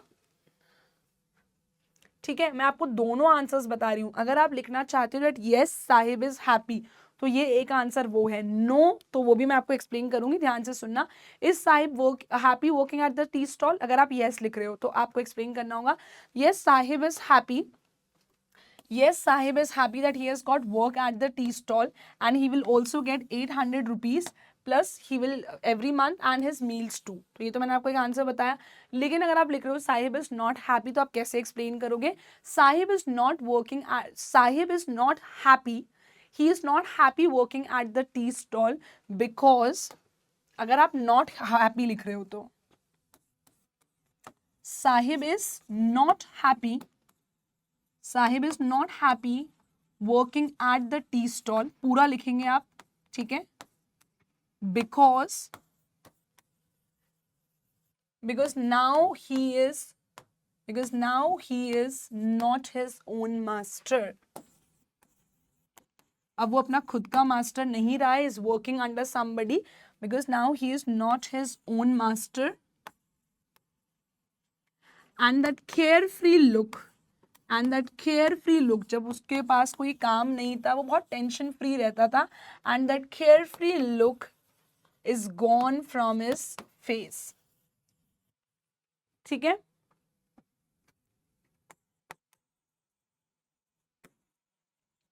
ठीक है, तो जो नो लिख रहे हैं उनको अपना कारण स्पेसिफिकली पता होना चाहिए क्या आप लिख रहे हो, और यस लिख रहे हो तो आपको उसके हिसाब से एक्सप्लेनेशन देना होगा बेटा। सो नॉट हैप्पी लिख रहे हो तो राइट दैट, हैप्पी लिख रहे हो तो वो लिखो। वैसे मेरे ऐसा नॉट हैप्पी थोड़ा ज़्यादा बेटर रहेगा, क्योंकि बताया गया है कि he was not so happy because he was not his own master, now he had to become responsible. What makes the city of Firozabad so famous? Firozabad शहर किस चीज के लिए फेमस था? बहुत आसान आंसर है बेटा, what makes। makes यानी कि वर्ब की फर्स्ट फॉर्म लग रही है, सिंपल प्रेजेंट है, हम भी आंसर सिंपल प्रेजेंट में ही देंगे। Firozabad is famous for glass blowing industry, glass making यानी कि ग्लास बैंगल्स वहां बहुत बनाई जाती हैं। इज क्यों यूज करा है?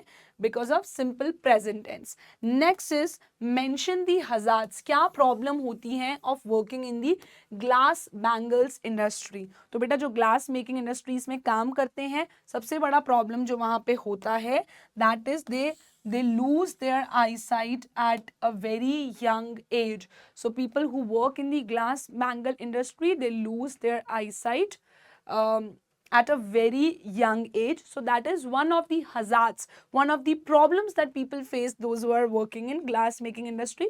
और problems लिखने तो आप लिख सकते हो that they don't even have much money so that they can make a house of their own and they can send their kids to school. तो ये hazard तो नहीं, एक problem हो गई, one of the problems, ठीक है। How is Mukesh attitude, Mukesh का जो एटीट्यूड है, how it is different to his situation of his family. उसकी सिचुएशन जो फैमिली की है कि भैया आपकी जो किस्मत है, आपकी जो कास्ट जिसमें आप पैदा हुए हो, आपको वही काम करना होगा, but how was it different from that? वो डिफरेंट कैसा था अपनी करंट फैमिली की सिचुएशन से? तो डिफरेंट ये था बेटा, Mukesh dares to dream and has a way out of his situation. He wants to be a motor mechanic. He aspires, यानी कि वो क्या बनना चाहता है? Inspires होता है कि आप किसी से इंस्पिरेशन ले रहे हो, he inspires me. Aspires यानी कि आप क्या बनना चाहते हो, so he aspires to be a motor mechanic. On the other hand, इसकी फैमिली का क्या हाल है? On the other hand, his family, his family does not dare to dream. They are too tired. वो बहुत थक चुके हैं. They are very scared to do something else, and they don't have the guts to come out of their grim, their sad and ऐसी situation से बाहर आने के इनके अंदर हिम्मत और गट्स ही नहीं बचे. But whereas that child Mukesh is different. He dares to be a motor mechanic and he wants to be his own master, whereas his family is stuck in the stigma of caste कि हम इस cast में पैदा हुए हैं तो हमें यही काम करना होगा. तो ये उसका आंसर हो गया.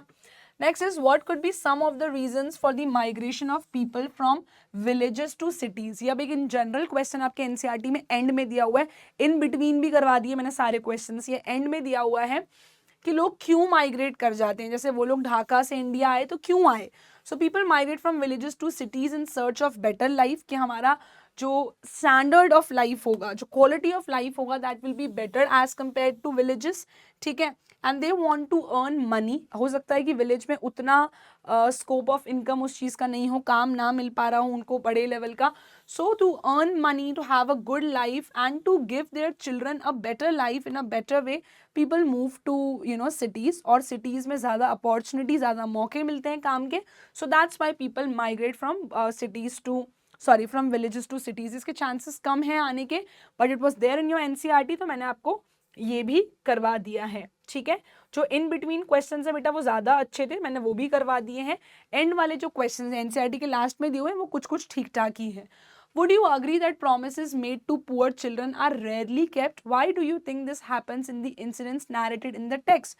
आपको मैंने बताया था अनीस जंग ने वादा किया था कि मैं आपके लिए स्कूल खोलूंगी, और जब वो नहीं खोल पाती हैं तो उन्हें याद आता है कि इन गरीब बच्चों से, इन पुअर चिल्ड्रन से बहुत सारे ऐसे वादे किए जाते हैं जो कि पॉलिटिशियंस या कोई भी इंसान पूरे नहीं करता है। तो अनीस जंग इस बात से क्या कहने की कोशिश कर रही थी, and why do you think this happens with these poor children, ऐसा क्यों होता है। So let's try to answer this. So answer क्या होगा, yes I agree that the promises made to the poor children are rarely fulfilled, and in the story the writer jokingly, मजाकिया तौर पे वो क्या ऑफर करती हैं उस रैग पिकर को, साहिब को बोलती हैं to join a school that she would open, ठीक है। And in fact she does not even intend to open a school, उनका तो कोई इरादा कुछ था ही नहीं कि वो अपना एक स्कूल ओपन करने वाली हैं, बट फिर भी वो ऐसा बोल देती हैं। एंड उन्होंने बस माइंडलेसली, बिना कुछ सोचे ये बात बोल दी थी। एंड लेटर जब वो बच्चा आके उनसे पूछता है if the school has open, ठीक है, तो there are many such hollow promises, ऐसे बहुत खोखले खाली प्रोमिसेस इन छोटे बच्चों से करे जाते हैं, लेकिन कोई भी उन प्रोमिसेस को कभी भी फुलफिल नहीं करता है। So that was a small context which was mention in the story, जो मैंने आपको एक्सप्लेन करते वक्त भी बताया था, that she did not open a school of her own. उसने तो सिर्फ मजाक में साहिब को ऑफर करा था, अगर मैं अपना स्कूल खोलूंगी तो क्या तुम आओगे। So that was the question that she asked. What forces conspire to keep the workers in the Bengal industry of Firozabad in poverty. ऐसी क्या चीज़ें हैं, ऐसी क्या मजबूरी है जो एक इंसान को फिरोजाबाद में मजबूर कर देती है कि वो यही काम करता रहे। तो क्या कारण है बेटा, राइटर ये बताती हैं, नैरेटर अनीस जंग बताती हैं। She tells that bangle makers of Firozabad are poverty stricken, यानी कि ये गरीबी में पूरी तरीके से जूझ रहे हैं, डूब रहे हैं। And they are burden by the fact कि हम एक पर्टिकुलर कास्ट में पैदा हुए हैं और हमारी कास्ट का जो काम है वो सिर्फ एक है, that is bangle making. So we are born in a caste of bangle makers and we can't do something else, so we have to continue this traditional profession। ये हमारी पारंपरिक एक प्रथा के समान चलता हुआ आ रहा है, तो हम इसे कभी भी तोड़ नहीं सकते हैं। And that's why they are stuck in that vicious circle और लूप। और जो दूसरे लोग हैं, जो दूसरी दुनिया के लोग हैं, उसी फिरोजाबाद में जो दूसरा वर्ल्ड है, जो मनी लेंडर्स का है, मिडिलमैन का है, पुलिसमैन का है, लॉयर्स का है, ऑफिसर्स का है, वो कंटिन्यूसली एक बैरियर बना के रखते हैं इन गरीब लोगों में और खुद के बीच में, और इन्हें पूरे टाइम मजबूर करते रहते हैं कि ये हमेशा पावर्टी के चंगुल में, गरीबी के चंगुल में फंसे रहें। They want them to be in the circle of poverty, और जिससे कि गरीब लोग कभी भी उससे एस्केप ना कर पाएं, उस गरीबी के सर्कल से बाहर ही ना निकल पाएं। So because of these policeman, because of these politicians, because of these landlord, साहूकार, ये बेचारे गरीब लोग हमेशा दिन पे दिन और गरीब बनते जाते हैं। And there is nobody to help them out, and there is no leader amongst them जो उनकी मदद कर सकता हो। Next question, how in your opinion can Mukesh realise his dream. आपकी ओपिनियन में मुकेश को कैसे रियलाइज हुआ कि उसकी क्या ड्रीम है या वो क्या करना चाहता है। सो मुकेश ने बेटा क्या करा, सबसे बेस्ट चीज, ही डेयर्ड, उसने हिम्मत करी सपना देखने की। और क्या सपना देखा कि मैं एक मोटर मैकेनिक बनूंगा, and in fact he wanted to drive cars too. उसके लिए तो कार अफोर्ड करना भी इम्पॉसिबल है, फिर भी उसने ये सपना देखा, and he took the initial step also by aspiring to do something different from his family, what his family was doing. So I think yes, Mukesh can realize his dream in which with his determination and hard work वो उसे पूरा भी कर लेगा, because उसने first step कर लिया है, that is to dare and to go against the society. If all of them are you know अगर सब कुएं में कूदेंगे, इसका मतलब ये नहीं है कि हम भी कुएं में ही कूद जाएं. One has to dare to not follow the herd of sheep. अगर सब भेड़ चाल चल रहे हैं तो जरूरी नहीं है बेटा आप भी चलें. शर्मा जी का बेटा, वर्मा जी का बेटा जो भी कर रहा है, जरूरी नहीं है आप भी वही करें. शायद अगर आप उनको फॉलो करेंगे तो मे बी आप उतने सक्सेसफुल ना बन पाए. अगर आप अपना इंस्टिंक्ट फॉलो करेंगे और उस रास्ते पे रेगुलरली मेहनत करेंगे तो देयर आर हाई चांसेस कि आप उस चीज़ में सक्सेसफुल ज़रूर हो सकते हो. ठीक है, ये मैंने आपको ऑलरेडी बताया था कि हजार्ड्स ऑफ वर्किंग क्या होते हैं, कैसे फर्नेसेस होते हैं. तो ये आप खुद से लिखना, इसको एक्सप्लेन करना. ठीक है. Okay, next question we have is why should child labor be eliminated and how? Child labor को eliminate करना बहुत ज़रूरी है क्योंकि of course first thing is it is illegal. इसमें आप सबके answers vary कर सकते हैं, आप खुद से भी बना सकते हो.